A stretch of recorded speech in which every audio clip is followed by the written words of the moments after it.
Congressman Terry Redon, Madriaga's claim versus Sara Duterte must be vetted, no?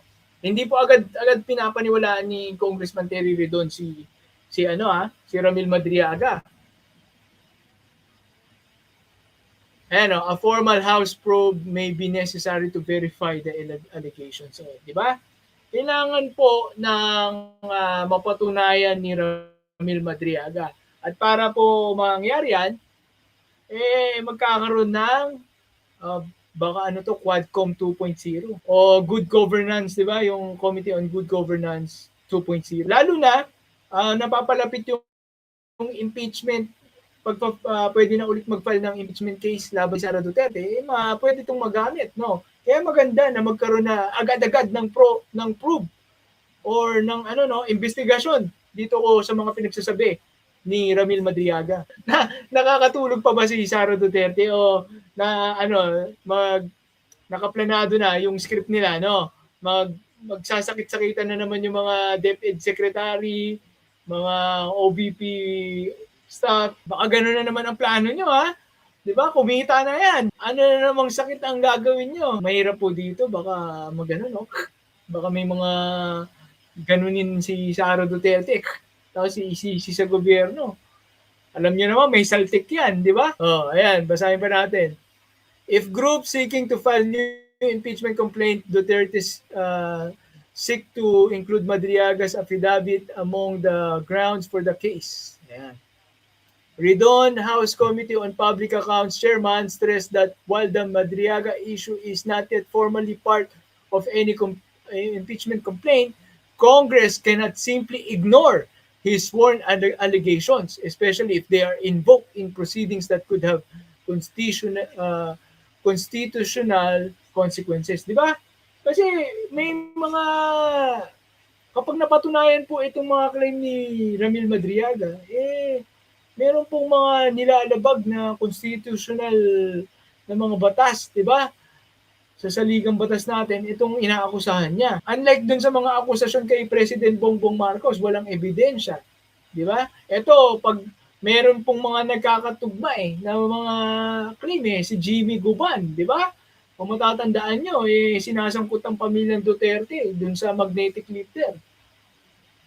Ito, kaparehas ng sinabi ni Ramil Madriaga, yari.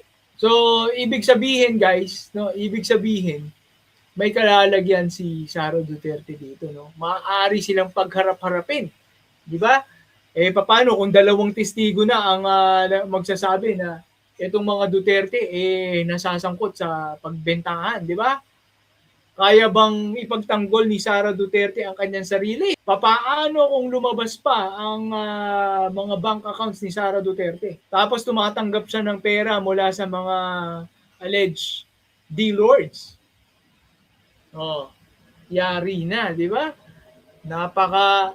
Nakakakilig, di ba? Nakakakilig. Dilabutan talaga tayo kapag naglabasan itong mga to. Abang-abangan po natin kung paano mabaliw si Sara Duterte sa isang hearing sa Kongreso. Teka, sa tingin nyo ba, sisipo talaga si Sara Duterte o mananatili siyang ghost? Minumulto ako ng Ayan. Shout out Aurelia Adena, no? Si Reza Force. And please don't forget to like and share, subscribe, Balita at Kaalaman, and of course, Birahan PH, no? Araw-araw po ito, no? Sisikapin po natin na araw-araw tayo dito. Kahit po nagkakandalate-late po tayo, no? Sabi nga ng iba, better late than never. Alright.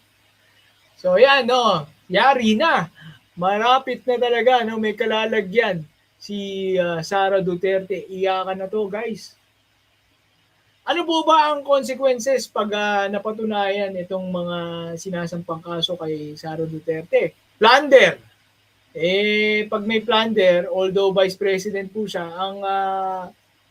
pag nawala na po siya sa posisyon, maaari na po siyang ikulong. Pero kapag siya po ay natanggal sa impeachment, kanwari bumoto po ang mga senador at nakuha ang numero ng mga senador na nagsasabing i-convict ito si Sara Duterte,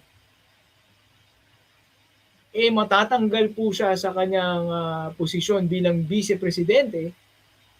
Plus, ano na po siya, magkakaroon po siya ng ano tawag dito? Disqualified to run in any public office. Di ba? Ibig sabihin, hindi na po siya muling makakatakbo kahit barangay kagawa. Exciting! Let's go! Alright, next topic na po tayo. Ito. Meron pa akong isang magandang topic dito. Ito. Kasi, nakita ko lang to kay ang pangalan nito. Nakita ko lang to kay Ka-Coffee. Yan, natin. Si Ka-Coffee. Idol natin yan, si Ka-Coffee. Yan. Kilala nyo ba yan, si Ka-Coffee? Siyempre, ano yun?